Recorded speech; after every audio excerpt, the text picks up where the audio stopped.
Bismillahirrahmanirrahim. Assalamualaikum warahmatullahi wabarakatuh. Perkenalkan, nama saya Amalia Ananda Saya Inal Fatihah. Dan saya Aminopita. di kelompok 3.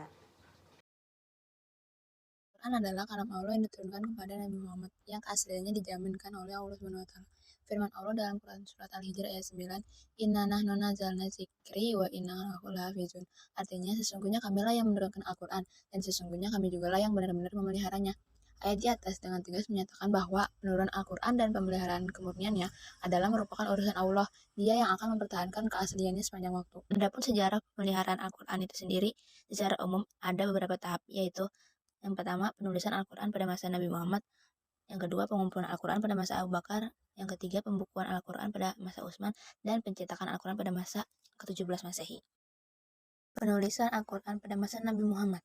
Pada awal diturunkannya Al-Quran, bangsa Arab tergolong bangsa yang buta huruf. Sedikit sekali masyarakat di sana yang pandai menulis dan membaca. Bahkan Nabi Muhammad pun dinyatakan sebagai nabi yang ummi yang tidak pandai membaca dan menulis. Tetapi mereka memiliki ingatan yang sangat kuat karena terbiasa menghafal syar'i Arab dalam jumlah yang banyak. Dalam Quran Surat Al-Jumu'ah ayat 2, Allah berfirman, Waladzi ba'atsa fil ummiyina rasulan minhum yatlu 'alaihim ayatihi wa yuzakkihim wa yu'allimuhumul kitab wal hikmata wa innaka min qablu lafi dhalalin mubin. Yang artinya, dialah Allah yang mengutus kepada kaum yang buta huruf seseorang rasul di kalangan mereka sendiri yang membaca ayat-ayatnya kepada mereka, mensucikan mereka dan mengajarkan mereka Alkitab dan Al-Hikmah. Dan sesungguhnya mereka itu sebelumnya adalah dalam kesesatan yang nyata.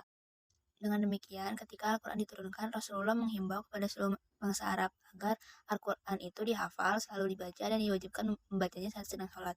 Seperti wahyu Allah pertama kali dalam Quran Surat Al-Alaq ayat 1, Iqra bismi rabbikal ladzi khalaq. Bacalah dengan menyebut nama Tuhanmu yang menciptakan. Sedangkan dalam penulisan Al-Quran, Rasulullah telah mengutus sahabat-sahabatnya untuk menulis setiap ayat Al-Quran yang telah Allah turunkan. Di antaranya adalah ada Abu Bakar, Umar bin Khattab, Utsman bin Affan, Ali bin Abi Thalib, Zaid bin Sabit, Ubay bin Ka'bah, dan sahabat-sahabat lainnya. Pun alat-alat yang digunakan untuk menulis Al-Quran ada 5, yaitu usub lepah kurma, likaf batu halus berwarna putih, riko kulit, akta tulang unta, dan akta bantalan kayu di atas punggung unta. Untuk menghindari kecampur adukan ayat-ayat Al-Quran, Rasulullah tidak memerintahkan sahabat-sahabatnya untuk menulis as-sunnah, dan larangan ini diusahakan untuk menjamin nilai akurasi keakuratan Al-Quran.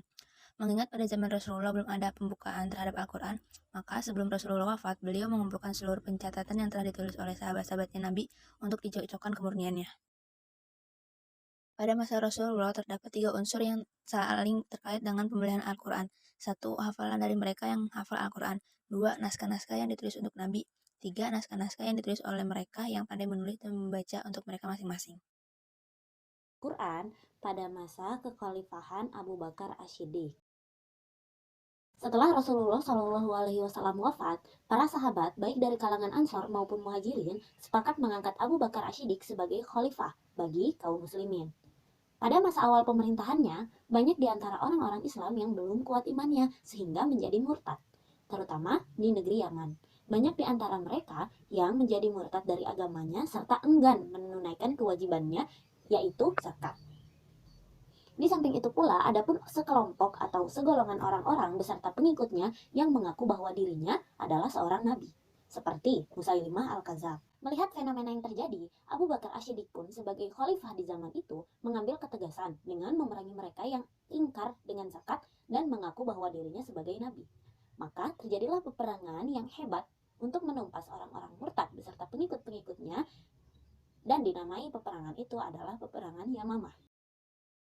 Adapun dalam peperangan Yamamah, 70 penghafal Al-Quran dari kalangan sahabat gugur. Hal ini menimbulkan kekhawatiran dalam diri Umar bin Khattab, karena orang-orang ini merupakan para penghafal Al-Quran yang sangat amat baik hafalannya di masa itu. Umar merasa cemas jika bertambah lagi angka-angka dari para penghafal Al-Quran yang gugur. Kemudian Umar menghadap Abu Bakar dan mengajukan suatu usul kepadanya agar mengumpulkan dan membukukan Al-Quran dalam satu mushaf yang dikhawatirkan akan musnah pada masa itu, seiring musnahnya beberapa atau gugurnya beberapa para penghafal Al-Quran yang sangat amat baik hafalannya di masa itu. Di sisi lain, Umar juga merasa khawatir jika peperangan di tempat lain akan membunuh banyak para penghafal Al-Quran, sehingga Al-Quran akan hilang dan musnah.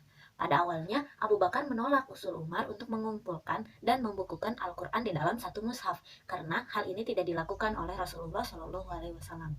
Walaupun demikian, Umar tetap membujuk Abu Bakar hingga akhirnya Allah Subhanahu wa Ta'ala yang membukakan hati Abu Bakar untuk menerima usulan dari Umar untuk mengumpulkan dan membukukan Al-Quran di dalam satu mushaf. Ada sebuah riwayat yang menyebutkan bahwa Abu Bakar Ash-Shiddiq mengangkat semacam kepanitiaan untuk mengumpulkan dan membukukan Al-Quran dalam satu mushaf itu dengan kepanitiaan yang berisi orang-orang tersebut, yaitu Zaid bin Sabit sebagai ketua, Utsman bin Affan, Ali bin Abi Thalib, dan adapun Ubay bin Ka'ab masing-masing menjabat sebagai anggota. Penyerahan Al-Quran yang sebelumnya telah dibukukan oleh panitia penghimpun pembukuan dan pengumpulan Al-Quran di dalam satu mushaf yang terdiri dari Zaid bin Sabit, Ali bin Abi Thalib, Utsman bin Affan, beserta Ubay bin Ka'ab. Penyerahannya sebagai berikut. Dengan selesainya pengumpulan ayat-ayat Al-Quran di dalam satu mushaf dengan urutan yang telah ditetapkan oleh Rasulullah SAW sebelumnya, Zaid bin Sabit kemudian menyerahkannya kepada Abu Bakar sebagai khalifah di masa itu. Mushaf ini tetap dipegang khalifah Abu Bakar hingga akhir hayatnya. Kemudian dipindahkan ke rumah Umar bin Khattab selama pemerintahannya. Sesudah beliau wafat, mushaf itu dipindahkan ke rumah Hafsah putri Umar yang juga sebagai istri Rasulullah SAW sampai kepada masa pembukuan di masa Khalifah Utsman bin Affan.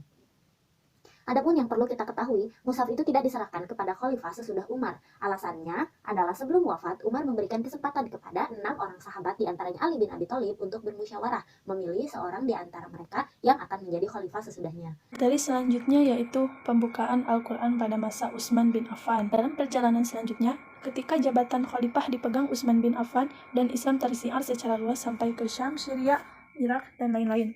Ketika Khalifah Utsman bin Affan mengerahkan bala tentara Islam ke wilayah Syam dan Irak untuk memerangi penduduk Armenia dan Azerbaijan, tiba-tiba Huzaifah bin Al-Yaman menghadap Khalifah Utsman dengan maksud memberitahu Khalifah bahwa di kalangan kaum muslimin di beberapa daerah terdapat perselisihan pendapat mengenai tilawah bacaan Quran.